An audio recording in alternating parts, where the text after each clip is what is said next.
Hello friends, this is Sunil for my channel experts academy. और आज मैं जो बात करने जा रहा हूँ अपने उसी प्रीपोजिशन सीरीज़ के कुछ आगे के इम्पॉर्टेंट प्रीपोजिशंस के बारे में। जैसा मैं आपको बता दूं, इससे पहले मेरे प्रीपोजिशंस पे अन्य कई वीडियोस हैं जिसके ऊपर जहां पर मैंने सिंपल प्रीपोजिशन में कुछ इम्पॉर्टेंट चीज़ें जैसे इन, एट, ऑन के प्रयोग के बारे में बताया था। आज उसी क्रम में आगे बढ़ते हुए मैं कुछ इम्पॉर्टेंट कंपाउंड प्रीपोजिशंस जो हैं उनके प्रयोग के बारे में आपको बताऊंगा। जैसा कि मैंने अपने पहले वीडियो में आपको बताया था कि जो हमारा कंपाउंड प्रीपोजिशन होता है उसकी शुरुआत बेसिकली ए या बी वर्ड से या यूँ कह ले तो लेटर से होती है। वैसे इनकी संख्या है ज़्यादा, लेकिन अगर हम एग्जामिनेशन के पॉइंट ऑफ व्यू से बात कर लें तो जो सबसे ज़्यादा यूज जो पूछा जाता है वो बिटवीन और एमंग को लेके पूछा जाता है, या फिर एबव या ओवर को लेके पूछा जाता है, अबाउट के प्रयोग को पूछा जाता है, थ्रू या अक्रॉस के प्रयोग को लेकर भी चीज़ें पूछी जाती हैं। तो आज हम इस क्लास में या इस वीडियो में मैं ये जो कंपाउंड प्रीपोजिशन है, इन्हीं कंपाउंड प्रीपोजिशंस के प्रयोग और इनके प्रयोग करते वक्त कौन कौन सी सावधानियां रखनी हैं उनके बारे में आपको बताऊंगा। तो आइए तुरंत हम शुरुआत करते हैं कंपाउंड प्रीपोजिशन को लेकर। इस कंपाउंड प्रीपोजिशन में जो सबसे पहले मैं आपसे बात करूंगा वो बिटवीन और एमंग के प्रयोग को लेकर आपसे बात करूंगा। फ्रेंड्स, ये जो बिटवीन और ये एमंग है, इन दोनों का प्रयोग अगर हिंदी में हम बात कर लें तो बीच में के सेंस में किया जाता है, लेकिन जब बात दो लोगों के बीच की हो तो आप उसके लिए बिटवीन का प्रयोग करेंगे, लेकिन जब बात दो लोगों से अधिक की होगी तो आप वहाँ पर एमंग का प्रयोग करते हैं। इसमें कुछ एक्सेप्शंस हैं और कुछ इम्पोर्टेंट पॉइंट्स भी हैं जिनको हमें एग्जाम्पल के थ्रू समझना होगा।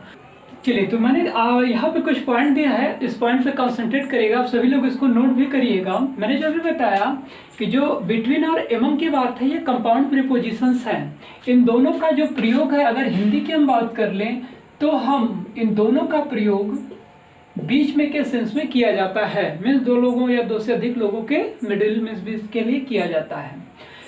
बिटवीन और एमंग जो प्रयोग है मैंने अभी आपको बताया, जो कि बिटवीन का प्रयोग आप सामान्यतः दो लोगों के लिए, जबकि एमंग का प्रयोग हमेशा 2+ मीन्स दो से अधिक लोगों के लिए किया जाता है। तो अभी दोनों पे नाम से बिटवीन पे अगर हम बात कर लें तो बिटवीन के प्रयोग में आपको कुछ बातों का ध्यान रखना पड़ेगा, जैसा कि एग्जामिनेशन में इन चीज़ों को ज़्यादातर करके टारगेट किया जाता है। पहली चीज़ तो आपको क्या ध्यान रखनी है, इस पॉइंट पे ध्यान रखना है कि between is followed by and, कि बिटवीन के साथ आपको हमेशा एंड का प्रयोग करना पड़ेगा। कुछ है, ध्यान रखिएगा, कुछ एक परिस्थितियों को छोड़ के, लेकिन सामान्यतः बिटवीन के साथ आपको एंड का प्रयोग करना है। दूसरी बात जो आपको ध्यान रखनी है कि it takes objective case of pronoun. Between के साथ अगर आप प्रोनाउन का प्रयोग करते हैं, ध्यान से सुनिएगा कि बिटवीन के साथ अगर आप प्रोनाउन का प्रयोग करते हैं तो आपको वो प्रोनाउन हर हाल में किस में रखना पड़ेगा, ऑब्जेक्टिव केस में रखना पड़ेगा।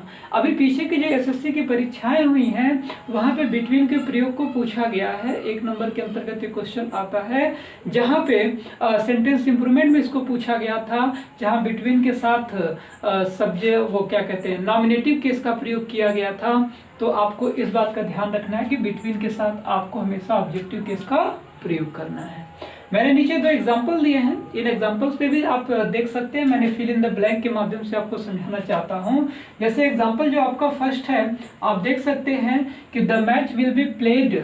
अब यहाँ पे 2 लोगों की बातें हैं, इंडिया और पाकिस्तान, 2 कंट्रीज की बात है। तो आप यहाँ पे एमंग का प्रयोग नहीं कर सकते। अगर आपको यहाँ पे प्रयोग करना है तो आप यहाँ पे बिटवीन का प्रयोग करेंगे। मतलब क्यों बिटवीन, क्योंकि 2 लोग के बीच की बात है। फिर अगर हम दूसरे पॉइंट पे बात करें, हाँ, यहाँ पे इस बात का आप ध्यान देख सकते हैं कि between it followed by and, between के साथ हमने एंड का प्रयोग किया है। अगर दूसरे पॉइंट पे है, it takes objective case of pronoun, इसके साथ हमें सब प्रोनाउन का ऑब्जेक्टिव केस रखेंगे। जैसे यहाँ पे मैंने एग्जांपल लिखा है, there is no enmity between. अब यहाँ बिटवीन में हमें भरना है, तो आप यहाँ पे भर सकते हैं him and I, sorry him and me होगा। ठीक है, आप यहाँ पे देख सकते हैं कि मैंने दोनों बार क्या लिया है, ऑब्जेक्टिव केस का प्रयोग किया है। ही का ऑब्जेक्टिव केस हिम होता है, जबकि आई का ऑब्जेक्टिव केस मी होता है। अगर हम इसके स्थान पे ही एंड आई अगर भर देते तो शायद ये क्या होता, गलत होता। तो 2 पॉइंट आप ध्यान रखिएगा बिटवीन के प्रयोग में कि बिटवीन के साथ एंड का प्रयोग करिए और बिटवीन के साथ हमेशा ऑब्जेक्टिव केस का आप प्रयोग करेंगे, बताएं। इसी क्रम में अगर आगे बढ़ें तो बिटवीन और एमंग के और प्रयोग को हम देखते हैं। जैसे मैंने भी आपको बताया कि बिटवीन का प्रयोग बेसिकली हम 2 लोगों के लिए करते हैं, जबकि एमंग का प्रयोग हम बेसिकली 2+ लोगों के लिए करते हैं। लेकिन बिटवीन का प्रयोग भी 2 से अधिक के लिए किया जा सकता है, लेकिन उसकी अपनी कुछ एक कंडीशन है जो आप नोट कर लीजिए। पहली चीज तो ये है कि बिटवीन का प्रयोग भी 2 से अधिक के लिए हम तब कर सकते हैं कि जब वे चीजें आपस में एक दूसरे से क्या हो, क्लोजली एसोसिएटेड हो, मीन्स बहुत घनिष्ठता से जुड़ी हुई हो, या फिर उनके बीच में कोई ट्रीटी हो, या उनके बीच में कोई अलायंस हो, तो आप 2 से अधिक के लिए प्रयोग कर सकते हैं। ठीक है, तो अगर ऐसा कुछ सिम्टम या ऐसा कुछ आपको लक्षण नजर आ रहा है सेंटेंस को पढ़ने में कि उनके बीच में कोई अलायंस है, कोई ट्रीटी है, या उनके बीच में कोई क्लोज एसोसिएशन है, तो आप एमंग से ज़्यादा बेहतर होगा कि आप उस स्थान पर बिटवीन को प्रेफर करिए। आइए कुछ और पॉइंट्स पे हम ध्यान देते हैं। जैसे मैंने यहाँ पे लिखा है उस पॉइंट को नोट करते हुए कि there is a tournament to be played. अब आप ध्यान दीजिएगा कि ये टूर्नामेंट है, और आपको पता है टूर्नामेंट कई देशों का या कई टीमों का अपना एक समूह होता है जो किसी मैच, जिसके दौरान कोई खेल या कोई मैच होता है। तो अब ध्यान दीजिए, there is a tournament to be played India, Bangladesh and Pakistan. अब यहाँ पे भले 3 कंट्री है, लेकिन ये तीनों कंट्री जो है एक टूर्नामेंट के तहत खेलेंगी, तो आप एमंग से ज़्यादा बेहतर होगा कि आप यहाँ पे किसका प्रयोग करिए, बिटवीन का प्रयोग करिए। तो बिटवीन का प्रयोग यहाँ पे आपको क्या है, ज़्यादा बेहतर माना जाएगा। इसी क्रम में आप दूसरा एग्जांपल देख सकते हैं कि देयर इज एन अलायंस। अब यहाँ पे अलायंस बता रहा है कि उनके बीच में क्या है, एक संधि, एक समझौता है, एक एग्रीमेंट है। तो आप यहाँ पे एमंग से ज़्यादा बेहतर होगा कि आप यहाँ पे बिटवीन का प्रयोग करें, भले ही संख्या 2 या 2 से अधिक हो। जैसे देयर इज एन अलायंस, अब यहाँ पे देखिए 4 नेशन की बात है, 4 यूरोपियन नेशन की बात है, लेकिन फिर भी आप यहाँ पे प्रयोग करिए तो बिटवीन का आप प्रयोग कर सकते हैं। तो समझ में आई इन दोनों बातों पे कि यदि कोई उनके बीच में क्लोजली एसोसिएशन या क्लोजली एसोसिएट हो, या उनके बीच में कोई ट्रीटी हो, या उनके बीच में कोई एग्रीमेंट हो, तो आप बिटवीन का प्रयोग कर सकते हैं मोर देन 2 के लिए, मतलब 2 या 2 से अधिक के लिए। ठीक है, इस चीज को नोट कर लीजिए। एक और पॉइंट है जो थोड़ा सा आप इस पे ध्यान दीजिएगा, जो मैंने यहाँ नीचे लिखा हुआ है कि यदि सेंटेंस में कोई प्लूरल नाउन है या प्लूरल प्रोनाउन है, तो उसके साथ भी आप बिटवीन का प्रयोग कर सकते हैं। जैसे अक्सर फिल इन द ब्लैंक में ये चीज़ें पूछी जाती हैं कि प्लूरल नाउन दे देगा या प्लूरल प्रोनाउन दे देगा, और उसके बाद फिल इन द ब्लैंक में पूछा जाएगा बिटवीन भरा जाएगा कि एमंग। तो आप ध्यान दीजिएगा कि उसमें आप बिटवीन को पहले प्रेफर करेंगे रादर देन एमंग को। जैसे मैंने कुछ नीचे एग्जाम्पल दिया है, बिटवीन देम, देम आपको पता है प्लूरल है, तो बिटवीन बाद देम है। बिटवीन अस, अस भी आपको पता है प्लूरल है, तो बिटवीन का प्रयोग यहाँ है। यहाँ देख सकते हैं बिटवीन स्टूडेंट्स, छात्रों के बीच में। अब यहाँ देख सकते हैं बिटवीन बॉयज, ये भी एक प्लूरल नाउन है, तो आप प्रयोग कर सकते हैं। इस तरीके से आप जब भी सेंटेंस में बिटवीन का प्रयोग करने जाएं तो कम से कम इन सारे पॉइंट्स का आप क्या रखिए, ध्यान रखिए। लेते हैं एमंग को लेके। जैसे मैंने अभी आपको बताया था कि among can be used only for 2 और मोर देन 2 के लिए हम बेसिकली एमंग का प्रयोग करेंगे। बिटवीन में मैंने आपको बताया था कुछ एक्सेप्शंस हैं जहाँ पर चीज़ों को प्रयोग किया जा सकता है, लेकिन जो एमंग है वो मोर देन 2 के लिए ही होगा। नीचे 2 मैंने एग्जाम्पल दिए हैं, इन दोनों एग्जाम्पल से आप चीज़ों को बेहतर ढंग से समझ सकते हैं। आप देख सकते हैं कि elms were distributed the beggars. अब यह भिक्षा जो है वो भिखारियों के बीच बांटी गई है, चूँकि यहाँ बेगर्स है तो आप यहाँ पे देख लीजिए, ना कोई ट्रिटी है ना कोई ऐसा इनके बीच में अलायंस है, तो आप ज़्यादा बेहतर होगा कि आप यहाँ पे किसका प्रयोग करें, आप यहाँ पे एमंग का प्रयोग करें। तो सेंटेंस आपका हो जाएगा else were distributed among the beggars. ठीक है। उसी प्रकार अगर हम दूसरा एग्जाम्पल देख लें तो राम डिस्ट्रीब्यूटेड स्वीट्स। अब यहाँ पे प्रोनाउन का प्रयोग है। अभी भी मैंने बताया कि जब कोई प्लूरल प्रोनाउन होता है तो आप बिटवीन का प्रयोग करते हैं। आप चाहो तो यहाँ पे बिटवीन का प्रयोग कर सकते हैं, लेकिन बिटवीन से ज़्यादा बेहतर है कि आप यहाँ पे किसका प्रयोग करें, एमंग का प्रयोग करें। तो ये तो बात रही एमंग की। तो जो मैंने अभी आपको पॉइंट बताया बिटवीन और एमंग को लेके, तो उसमें अगर पूरा कंक्लूजन मैं आपको दूं तो सिंपल सा कॉन्सेप्ट ये है कि बिटवीन एंड एमंग दोनों का प्रयोग हम बीच में के सेंस में करते हैं। बिटवीन का प्रयोग 2 के लिए, एमंग का प्रयोग मोर देन 2 के लिए। बिटवीन का प्रयोग अक्सर एग्जामिनेशन में पूछा जाता है। 2 पॉइंट उसका आप हमेशा याद रखिएगा, बिटवीन के साथ एंड लगेगा। दूसरा, बिटवीन के साथ आप हमेशा प्रोनाउन के रूप में ऑब्जेक्टिव केस का ही प्रयोग करेंगे। इन दोनों पॉइंट को आपको याद रखना है। हाँ, या कुछ एक्सेप्शनल पॉइंट है, इनको भी आप ध्यान रख सकते हैं कि बिटवीन का प्रयोग आप जो है, अगर कोई अलायंस है, कोई क्लोजली एसोसिएटेड कोई चीज़ है, तो उसके लिए भी आप बिटवीन लगा सकते हैं। नहीं तो अगर 2 से अधिक है या प्लूरल नाउन या प्रोनाउन है तो आप एमंग का प्रयोग भी कर सकते हैं। एमंग से रिलेटेड एक एमंग्स्ट भी आता है।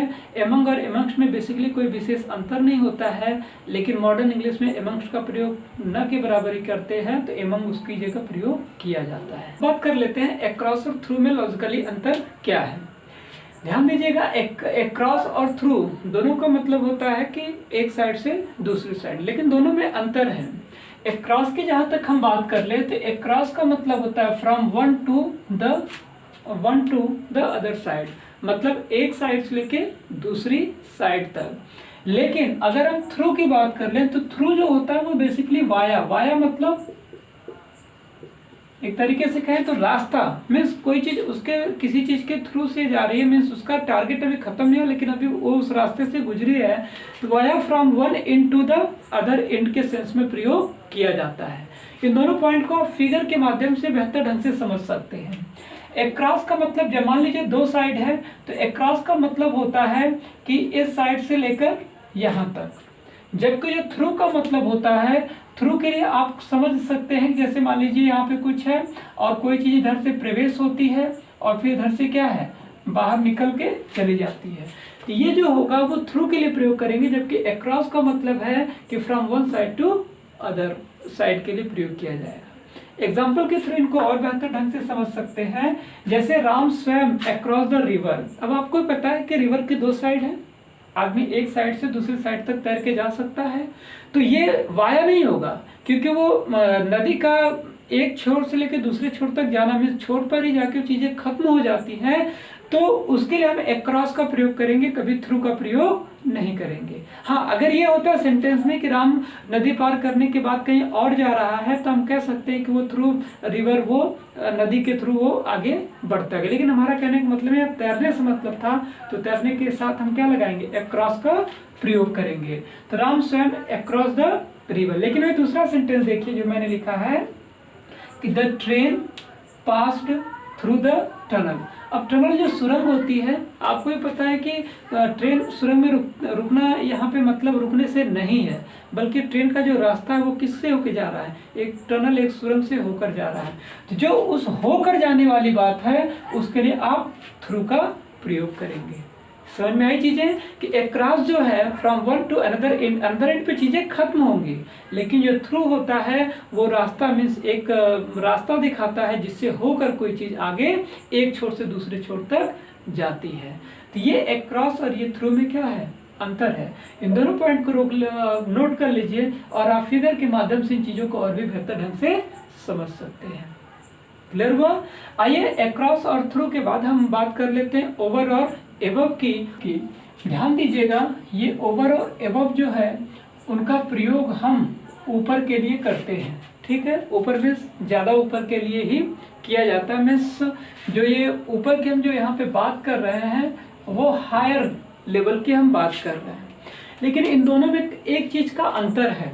पहली चीज़ तो जानिए कि जो ओवर है वो किसी चीज़ के ठीक ऊपर के सेंस में प्रयोग किया जाता है, ठीक है। लेकिन वो जो ठीक ऊपर का सेंस है उसमें आप एक चीज़ का ध्यान दीजिएगा कि उसमें there is no physical contact, उसके बीच में कोई भी फिजिकल कॉन्टैक्ट नहीं रहेगा। लेकिन जहाँ तक हम एबव की बात कर लें तो एबव जो है किसी एक पर्टिकुलर पर्सन और पर्टिकुलर थिंग्स से एक फिजिकल वे में उसके तुलनात्मक रूप से उसको ऊपर दिखाने की कोशिश की जाएगी, इस बात का ध्यान रखिएगा। जैसे अगर ओवर के लिए हम फिगर को चीज़ों से समझें तो ओवर जो है वो इस तरीके से आप समझ सकते हैं कि कोई चीज़ है उसके ठीक ऊपर है। लेकिन जो एबव की बात है वो कहीं ना कहीं एक लेवल, एक स्टैंडर्ड की बात कर लें या एक मार्क की बात कर लें, जो तुलनात्मक रूप से ऊपर की अगर हम बात करेंगे तो उसके लिए हम एबव का प्रयोग करेंगे। जैसा मैंने नीचे लिखा है कि एबव जो है वो पोजीशन शो करता है, वो पोजीशन में भी higher than a level, standard और मार्क। मतलब एबव जो पोजीशन शो करेगी वो किसी लेवल, किसी स्टैंडर्ड, किसी मार्क से कंफर्टेबली वे में उसको हायर देन मींस उससे ऊपर की चीजें रिप्रेजेंट करेगी, ठीक है।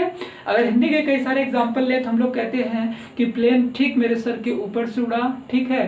कि यहाँ पे एबव से ज्यादा बेहतर होगा कि आप क्या है ओवर का प्रयोग करें। जैसे मैंने एग्जाम्पल दिया है the plane flew over my head, आप यहाँ पे एबव यूज किया जा सकता है, लेकिन एबव से ज़्यादा बेहतर ये है कि आप यहाँ पे ओवर का प्रयोग करें, क्योंकि उस प्लेन से आपके और आपके सर से कोई फिजिकल कांटेक्ट या किसी प्रकार से आप उसको मेजर नहीं कर सकते हैं, ठीक है। उसी प्रकार दूसरा एग्जाम्पल जो आप देख सकते हैं कि द रिवर इज फ्लोइंग, कि नदी बह रही है एबव द डेंजर लेवल। अब आप देख सकते हैं कि एक लेवल है जो डेंजर लेवल पर है और नदी उसके ऊपर से बढ़ रही है। मीन्स आप देखें तो एक ये लेवल और एक नदी का लेवल ये है जो आपस में तुलनात्मक रूप से उससे क्या है हायर देन है, उससे बड़ा है, ठीक है। तो उस सेंस में आप ओवर से ज्यादा बेहतर होगा कि आप एबव का प्रयोग करेंगे। सीधे सीधे अगर एक लाइन में कहें तो ओवर और एबव दोनों जो है वो हायर पोजीशन को ही शो करती है। ओवर जो है there is no physical contact के सेंस में प्रयोग किया जाता है, जबकि एबव का जो प्रयोग है वो किसी फिजिकल कांटेक्ट, चाहे वो लेवल का हो, चाहे स्टैंडर्ड का हो, चाहे वो मार्क का हो, उसको शो करता है, ठीक है। तो आज के इस कंपाउंड वीडियो में इतना ही, लेकिन मेरा जो अगला प्रीपोजिशन का वीडियो होगा जो एक दिन बाद मैं ठीक 9 बजे आपके सामने लेकर आऊँगा, उसको आप जरूर देखिएगा। उसमें मैं बताऊँगा कि कैसे कुछ प्रीपोजिशंस कंफ्यूजन क्रिएट करते हैं और उनके प्रयोग में उसके प्रयोग में हमको सावधानी रखनी चाहिए। तो डोंट मिस दैट वीडियो, आप उस वीडियो को मिस मत करिएगा। और आज के लिए बस इतना ही है, फिर मैं 9 बजे आपसे मिलूँगा अगले दिन। तब तक के लिए गुड बाय, अपनी तैयारी में लगे रहिए और इन सारे वीडियो को देखते रहिए और इसे शेयर भी कर